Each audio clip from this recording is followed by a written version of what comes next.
Hello, everyone, and welcome to my attempt to do two things at once, which is to record for YouTube the podcast of what I do over at Podbean, which I am batching every 2 weeks for Substack. And I realize you don't need to see me while this is going on. You can just listen. So, as I said, this is a recording that is going out to Substack and out to Podbean. Those are my recording places of choice. And we're going to do right now a nice little presentation of what I put together for the first batched commentary in May of 2025. So here we go. There are so many ways to muse about May. First of all, m'aider, as in French for help me, was first used in World War II, as in May Day from communism and International Workers' Day, as in May Day from Wake Up This Earth and a spring celebration, and May Day as trusting pleasure. Now, that's one that I got more recently. We'll get back to that a little bit later. Let's go back to that first meaning as I review some thought-provoking headlines from these last 2 foolish weeks of April. Number one, white South Africans jump the list to the top as protected and desired asylum seekers here in the US. That might be one you all missed. Quote, thousands of white South Africans hoping to take up Donald Trump's offer of refugee status to escape crime and what they allege is discrimination against white people. The Trump administration's support for these claims, while stopping other new refugee arrivals, has inflamed uncomfortable conversations about how far racial conciliation still has to go, 3 decades after the end of white minority rule. The US president's offer was a, quote, godsend, said Kyle, now a salesman working remotely for an overseas company. I've got white children. They're at the bottom of the hiring list, so there's no future for them. And the sad thing is, they don't even know what apartheid is. That is an article from The Guardian. I would really like to have more empathy for that white papa, so concerned about his white child not being at the top of the food chain anymore, but I don't have much empathy. That is, when I was a child living for 2 years with my African American parents in Ibadan, Nigeria, several of their friends were expat South African whites. Back in the late 1960s, that was a very different type of white person, usually British, not a Boer, descent, usually progressive, and usually ethnically, if not religiously, Jewish. Usually they were in fear of their life for their political views under that apartheid state. What a different group of white South Africans is seeking refuge now.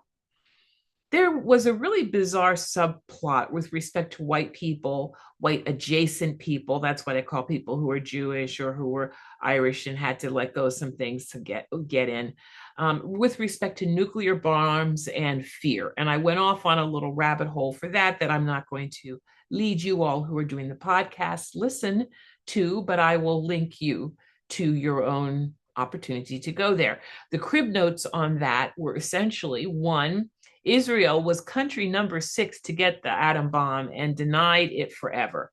When a whistleblower let the world know with authority that Israel had nuclear capacity, he was lured from Britain to Italy, kidnapped and brought back by force to Israel, and he is still serving an 18-year sentence. Chelsea Manning, move over. Cliff notes on South Africa, nuclear armed country number 8. Well, they got the bomb by being in bed with white adjacent Jewish Israel on uranium mining and blood diamonds. There were a whole bunch of weapons issues there too, but I'm not going to get into all of that.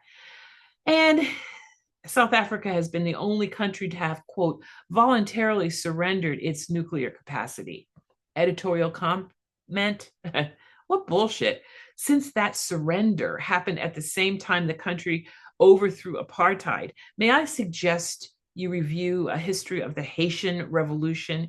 It contextualizes duplicity among colonizers and helps ground the concept that white supremacy has long been a model for world domination. This is important. My theory is that both of those countries got fast-tracked into the nuclear club due to their white, fragile presence in brown and black parts of the world with valuable extractable resources, which also explains why South Africa, once blacks were in control, had to go no nukes, and why Iran is an ongoing tension. I share this stuff fact-checked because I know that you would not believe I could make some of this up. And there's an excellent and heartbreakingly thoughtful, provocative essay by Naomi Klein that is talking about the rise of end times fascism. And to me, that reminded me a lot of how Bowling to Columbine had this great 3-minute history of white people in America, 3 minutes long. I linked people over at Substack to that. And I added a frighteningly beautiful 3-minute time lapse of every nuclear explosion on this earth, done by Japanese artist Isayo Hashimoto. Nasty bitters, I know, but it's very important to digest where we are and figure out what tools may be missing from our toolbox that will allow us to move forward through this mishigash. Here is where the power of prayer, intention, focus on sacred connection, and love come in. I found myself inspired this week by 2 articles of families doing things differently. In one case, moving halfway around the world and witnessing very different approaches to parenting. I'm not going to read the information there. You can go see, but the crib notes on that are they figured out that it's time to plant a village, expand your guest list, move in with your friends, drop the kids off in the woods, lots of nature therapy, and make granny nanny. And that's from an article in The Guardian. In another case, recognizing that we are losing out on something when we don't encourage intergenerational connections, there's a great article about the value of non-siloing people off, childhood becoming protected, and by extension, distinct. And that was really interesting with an end quote, a sense of cultural continuity and community, the village that everyone needs to help raise their children. How do we reestablish that? Also a Guardian article. I am of an age where the idea of making granny nanny with appropriate financial compensation sounds great to me, especially creative as Social Security becomes insecure and childcare a precious and scarce commodity. But in my visions of a crumbling educational, social service, and caretaking infrastructure, reuniting the elders with the grands and the great-grands could be a nice stabilizing influence moving forward. May Day, as a historical marker for honoring workers, is not exactly top of the choices of how Americans spend their May 1st. At my brave little state capital, I was among a few hundred mainly gray-haired people with the prerequisite litany of sponsoring union organizations, each offering some 2 or 3 minutes of uplifting words for deeply troubled times in rising fascist America. Whether or not anything said at that 2-hour event affects immediate change, I experienced a magic moment. There I was, a Black woman in my late 60s, dancing to a rap-infused version of Bella Ciao, you know, da da da da da da da da da da, the Bella Ciao, Bella Ciao, Bella Ciao, Ciao, Ciao, provided by a white gay DJ who is also a state representative, dancing under the golden dome of our capital, which has the goddess Ceres gazing down on us. No weapons, not even that damn scale of justice, just a sheath of wheat in her arms. Taking action and trusting pleasure, as Starhawk would have us do, and suggested in her May 1st essay. Today, that leaves me thankful with much gratitude for the small things in life. And my city of Montpelier can really get behind that wake up the spring aspect of May. We have a 36-year-old pageant. Trusting pleasure? That's a hard one for me as a Black woman in America with a rapist in my path, sitting as violator in chief. But as I scan for any hope in the gender wars with misogyny out front these days, I found two hopeful stories for women.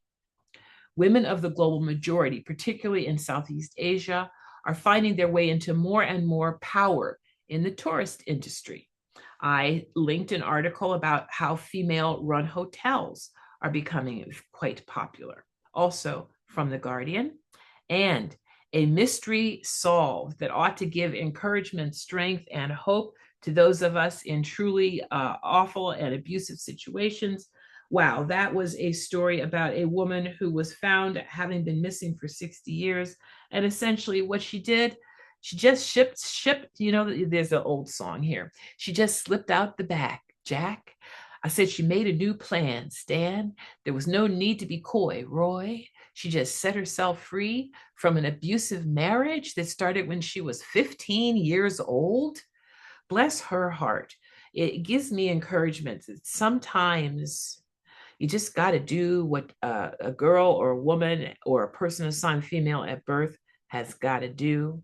And I ended with that amazingly ridiculous explanation of what it means to be the chief violator in chief who thought it was interesting to post a photoshopped image of himself as the Pope. That's how I'm ending this week. Ashe, ashe. I think that's all I wanted to say. Goodbye to everyone.